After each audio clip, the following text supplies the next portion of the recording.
Artificial stone countertops can be found in many kitchens and bathrooms. They're easy to clean and usually cheaper than natural stone. But workers who cut and polish them for consumers may be putting their health at risk. I took a look at why an incurable disease is striking dozens of California's countertop workers.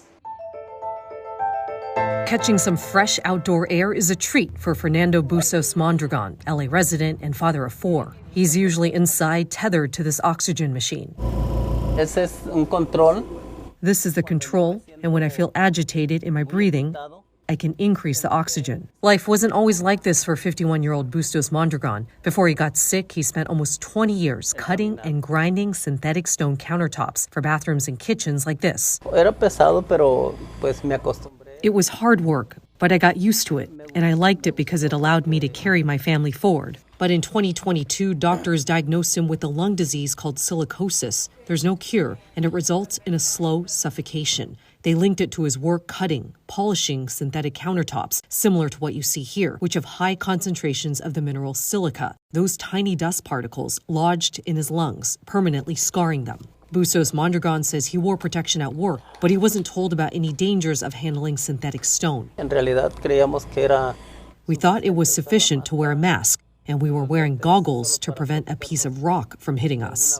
Since 2019, the California Department of Public Health has identified 95 cases of stone countertop workers developing the disease. 10 have since died. More than 60% of cases are in the San Fernando Valley, where many stone fabrication shops are located. Dr. Jane Fazio, a UCLA pulmonary specialist, has studied dozens of engineered stone workers with silicosis. She says the disease isn't new, but is resurfacing because artificial stone is becoming popular, and it's impacting mostly young Latino immigrant men. Because of the materials that are much higher in silica content than your average marble or granite, and that's really what's driving these high exposure levels and making it nearly impossible for workers to protect themselves. A health epidemic alarming California's workplace regulator, CalOSHA, which estimates over 70% of fabrication shops are not complying with safety rules. It recently adopted new emergency requirements to better protect workers. So that is to go out and proactively look at these countertop shops. Eric Berg with the agency says officials can now do inspections on the spot and issue citations. Employers must also use wet methods to help suppress dust and give workers more protections, such as air purifying respirators. But some workers blame the epidemic on manufacturers of engineered stone, including Bustos Mondragon. His lawyer, James Nevin, claims they didn't provide customers with crucial information on how to protect workers' health. He's representing multiple sickened workers, suing over 24 companies for negligence and product liability. The amount of emotional distress and pain that these workers are going through is intense. And so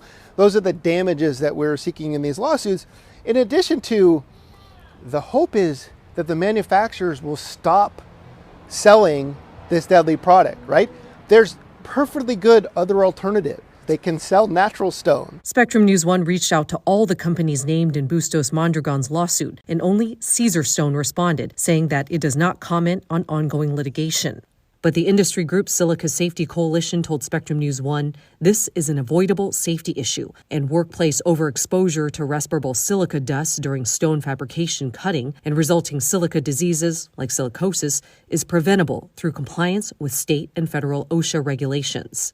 Back at home, Bustos Mondragon says relying on oxygen means he can't really play with his kids anymore, and he can't work.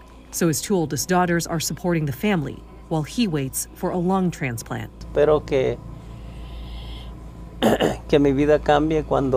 I really hope my life changes when I get the call that I can receive my new lungs.